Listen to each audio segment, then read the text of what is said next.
ایسا معلوم ہوتا ہے کس کا بھی خون پی کو رہیں گے، لال خون لگا کو رہتے ہیں. نام کیا رکھے ہیں اس کا؟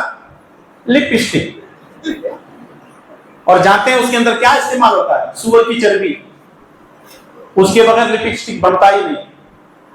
اور یہ ناخنوں کے اوپر لالی جو لگتی ہے، اگر لالی لگی ہوئی ہو اور پھر اس کے بعد وضو کرتے ہیں، غسل کرتے ہیں، نہیں ہوتا نہ وضو نہ غسل. کیوں؟ وہ ناخن کو پانی لگنے سے روکتا ہے. رسول اللہ صلی اللہ علیہ وسلم نے غسل اور وضو میں فرمایا کہ اگر بالوں کے سوراخ بھی ہیں تو اس کے اندر پانی پہنچاؤ. اب یہاں اتنا حصہ ناخنوں کا پانی نہیں پہنچ رہا تو غسل بھی نہیں ہوتا، وضو بھی نہیں ہوتا. مائیں اور بہنوں کو اس سے بچنا چاہیے. اور آپ لوگ ذمہ دار ہیں جو لپسٹک لالا کر کے دیتے ہیں اور پھر پیسے دیتے ہیں. غلطی آپ لوگوں کی بھی ہے، پوری غلطی ہم عورتوں کے اوپر میں نہیں ڈالتے. ہاں اگر آپ کی عورت آپ کے لیے میک اپ کرتی ہے، بڑے خوش نصیب ہیں آپ، دنیا کا خوش نصیب انسان آپ ہیں کہ آپ کی عورت آپ کے لیے میک اپ کرتی ہے.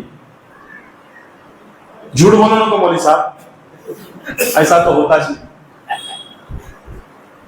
آج جتنا میک اپ ہوتا ہے وہ اپنوں کے لیے نہیں، غیروں کے لیے ہوتا ہے. کتنی چیزوں کا پردہ ہے؟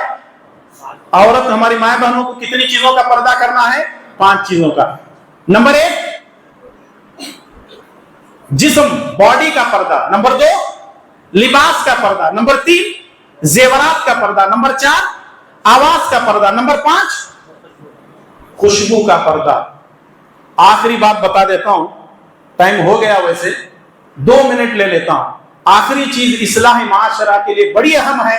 اگر یہ بات میں نہیں بولوں گا تو میرا کھانا بھی ہضم نہیں ہوگا. وہ ہے ہمارے معاشرے کے اندر اخلاق ختم ہوتے جائیں. لوز کیریکٹر والے اتنے ملیں گے آپ کو، ایسے بد اخلاق ملیں گے، جیسے ہی بات کرو ان کی زبانوں سے پھول نہیں جھڑتے، ان کی زبانوں سے، ان کے منہ سے آگ برسنے لگتی ہے. میرے بھائی اور دوستو، اخلاق کو اپناؤ.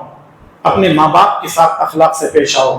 اور اگر آپ اخلاق والے بن گئے، دنیا میں رہتے ہوئے لوگ آپ کی قدر کریں گے، عزت کریں گے، مرنے کے بعد آپ کے لیے دعائیں دیں گے. اصلاح معاشرے پر یہ کچھ باتیں بکھری تھی، میں نے اس کو جوڑنے کی، کڑیوں میں پرونے کی کوششیں کی ہیں، اور مجھے امید ہے کہ انشاءاللہ تبارک و تعالیٰ آپ کی باتیں سمجھ میں آ گئی ہوں گی. اگر کوئی بات میری زبان سے اچھی لگی ہے تو اس میں میرا کوئی کمال نہیں ہے، سب کچھ اللہ تعالیٰ کی توفیق ہے. اور اگر میری زبان سے کوئی غلط بات نکل گئی ہے تو اس میں میرے نفس کا اور میرے شیطان کا شر داخل ہے. میں اللہ تعالیٰ سے دعا کرتا ہوں کہ اے اللہ تعالیٰ، اصلاح معاشرے پر جو 4-5 باتیں ہم نے سنی ہے، سمجھی ہے، اے اللہ تبارک و تعالیٰ اس پر ہمیں کاربند رہنے کی توفیق عطا فرما. اے اللہ توحید کو عام کرنے، شرک سے بچنے اور بچانے کی توفیق عطا فرما. اے اللہ علم حاصل کرنے کی توفیق عطا فرما. اے اللہ ہر قسم کی برائیوں سے بچنے کی توفیق عطا فرما. اے اللہ تعالی ہم کو نمازی بنا. اے اللہ ہم کو دیندار بنا. اے اللہ ہم کو حلال کھانے اور حرام سے بچنے کی توفیق عطا فرما. اے اللہ تعالی ہم میں جو بیمار ہیں ان کو شفا کاملہ عاجلہ عطا فرما. جو پریشان حال ہیں ان کی پریشانیوں کو دور فرما. اے اللہ تبارک و تعالی فلسطین کے مسلمانوں پر رحم فرما. اے اللہ فلسطین کے مسلمانوں پر رحم فرما. اے اللہ فلسطین کے مسلمانوں پر رحم فرما. اے اللہ ان کے جان و مال کی حفاظت فرما. ان ہماری مائیں بہنوں کی عزت و آبرو کی حفاظت فرما. اے اللہ اس ملک کے اندر امن و شانتی نصیب فرما. اے اللہ اس ملک کے اندر امن و شانتی نصیب فرما. ہمارے مساجد و مدارس کی حفاظت فرما. ہمارے علماء اور دعات کی حفاظت فرما. اے اللہ تبارک و تعالی حاسدوں کے حسد سے ہماری حفاظت فرما. شریروں کی شرارت سے، ظالموں کے ظلم سے ہماری حفاظت فرما. جب تک ہمیں زندہ رکھ، اسلام پر زندہ رکھ، اور خاتمہ بالخیر فرما. آمین یا رب العالمین. ربنا تقبل منا انك انت السميع العليم. سبحان ربك رب العزة عما يصفون وسلام على المرسلين والحمد لله رب العالمين. السلام عليكم ورحمة الله وبركاته.